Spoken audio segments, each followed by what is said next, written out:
Welcome back to It Pays to Save, where we're going to show you some smart, simple, successful strategies for finding financial freedom.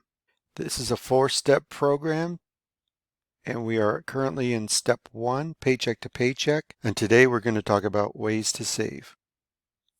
Now that you know how your paycheck is spent, let's see if we can find some ways to save some of it. Keep in mind that we're not trying to make huge changes here. We're just trying to find enough extra money that you can set aside to pay down your debt. We're going to be listing every source of spending just to give you an idea of ways to save it. This list follows the previous list from the previous step. So go back and forth to see how much you are spending and how much you can save. Remember not to lose sight of the goal. A few extra dollars is all you need. Every penny counts. So when it comes to rent and mortgage, there's not a lot of wiggle room here. There's always the option of refinancing, and the rule here is to drop at least 2% of the interest rate on the loan to make it worthwhile and to cover your costs. Shop around and consider a 15-year mortgage. You can also have payments withdrawn directly from your checking account that may save you 1/4 of a point in interest. And most landlords will offer discounts for auto withdrawals as well.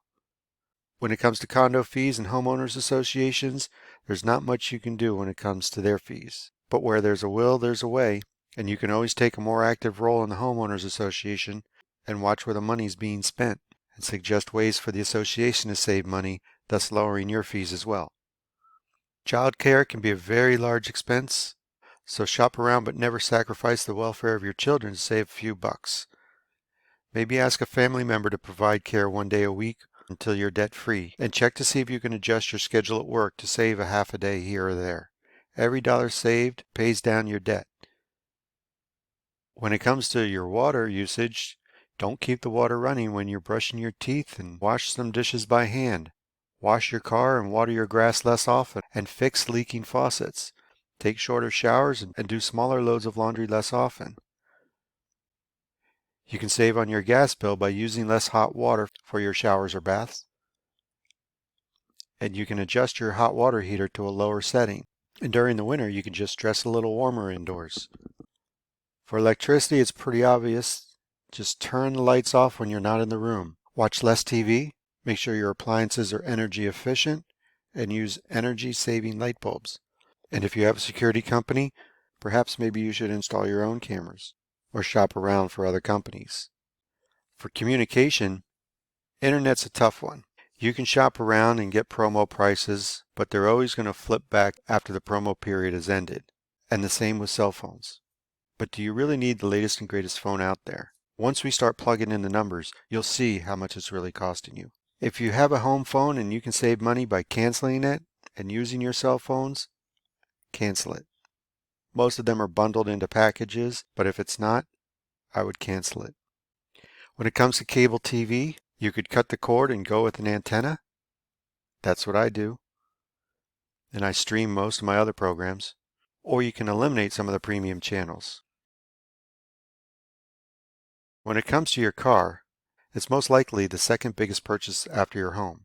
It's very important that you shop around for the best loan. The interest rate you get for your car loan is much more important than the negotiated price or the options you choose. Also, having your payment withdrawn directly from your checking account may save you a little bit as well. Track your gas usage and try not to make unnecessary trips. If you pay tolls on your way to work every day, see if there's another route that could take a little bit longer, but could save you a lot of money. The same goes with parking. If you're paying for parking close to your building, see if there's a less expensive lot a little further away. When it comes to car insurance, constantly shop around for the best deal and see what raising your deductible will do to your monthly payment. Check to see if you're paying for any medical coverage that's already covered under your health insurance from work. When it comes to service and repairs, if you maintain your car, you end up spending less money on repairs.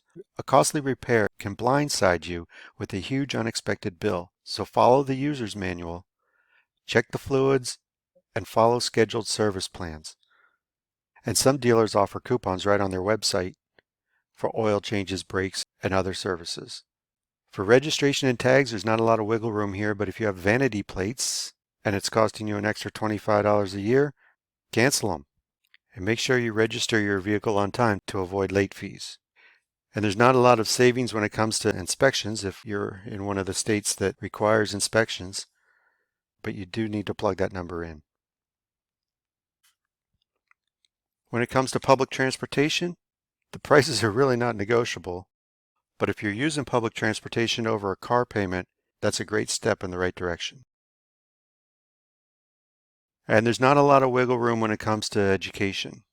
That's one of the biggest decisions you'll have to make as a family, so I'm sure you'll do the appropriate homework. When it comes to debt, we have a complete step on that, so we'll get to that shortly. Now we're going to enter the area where we're not only going to talk about savings, but we're going to talk about eliminating some of these costs altogether. If you're living from paycheck to paycheck and you're living above your means, then these products and services will have to be put on hold until you get out of debt. That also goes for entertainment and vacations. You have to take a serious look at these expenses and whether or not they're worth going into debt for, and whether or not they're worth derailing the plan that we're trying to put in place. And that's also the case when it comes to food, believe it or not. If you're going into debt for fast food, restaurants, snacks, lunches, alcohol, or tobacco, then you're going to have to make some dramatic changes. And when it comes to groceries, we're going to spend a lot of time on that later. But basically, that's going to be the last expense with the leftover balance every month. So if you only have $150 every couple of weeks left over to spend on groceries after all the bills are paid, that's how you're going to go into survival mode. And don't worry, many more ways to save in the More Ways to Save workbook. Let's move on. Moving right along, and coming up next, Accounting 101, step number 12. Please like and subscribe to this channel, and visit itpaystosave.com, where you can pick up the workbooks and ebooks that go along with the program, the customizable spreadsheets, newly released and updated content, exclusive content, limited time offers, and even some freebies. Again, that's at paystosave.com, where you can find everything you need for this program in one spot.